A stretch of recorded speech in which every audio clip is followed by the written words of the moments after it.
Magandang buhay everyone. Ito po, i-refer po natin to sa mga nangangailangan po ng reserva dyan. Pwede po sa inyo to mga idol. Lalagyan po natin siya ng 2 pots. Bali, tig 1 pots. Ito po ay tinahi ko na po kanina at niluto ko na po sa plancha. 3 patong na po ang aking nilagay dyan. Itong loob na lang po ang lalagyan natin ng malaking pots. Lilinisan po natin siya ng gasolina para kumapit. At ito na po ang solusyon na pinapahid ko. Ito po ang match ng pots, yung pandikit na to, solution. Bali, mamaya po ito po ay sasalpak natin sa rim na bakal para makita natin kung okay. Tinahi ko na po ito kanina para sobrang tibay niya mga lodi. Sa mga naghahanap ng pang-reserva, pwede po ito. Basta pang-reserva, pwede po yan. Makapal pa po ang gulo kaya ginawa po ng paraan.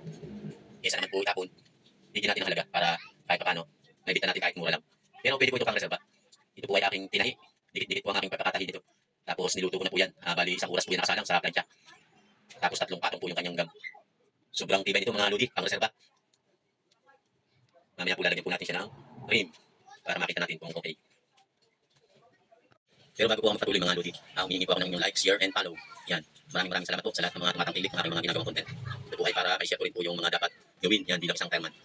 Ito pong gulong na ito ay bali iniwan na po ng customer. Bali, ginastusan na lang natin ng pots. Yan. Tapos niluto na rin po natin. Yun lang po ang pinakang puhunan. Pero pwede naman natin siya ibenta ng mura lang para makabawas-bawas lang sa ginastos natin sa pots. Ito po. Yan, tinahi ko yan po para matibay. Bali, tubeless pa rin po siya kahit ganitong may repair siya. Yan, ito po yung panggilid na malaking pots.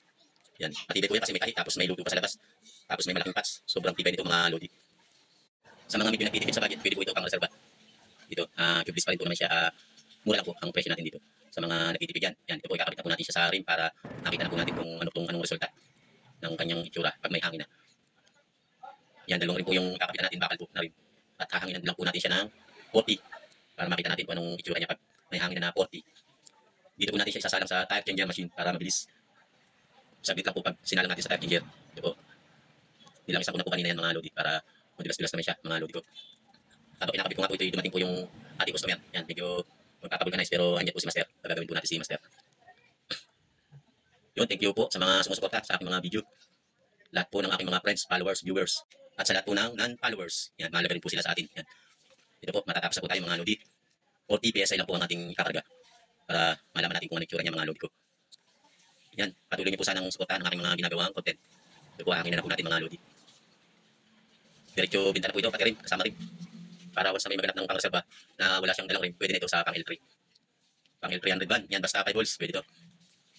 Pang-reserva, yun lang ang may sasuggest ko, pang-reserva. Yan, kasi pag ginagamit na hindi natin alam kung mabigat yung pinakarga nila, para safe rin po. Pang-reserva na lang, pwede naman. Ito po, 40 PSI lang po ang ating kakarga. Maraming salamat po sa lahat ng sumusuporta sa akin. God bless po sa inyong lahat ng mga friends, followers, viewers, non-followers. Yan, ito po, okay na po siya. Yung video okay naman siya. Ayos na ayos po yan, direct to display na po. Ito po, yan, bye-bye po. God bless everyone.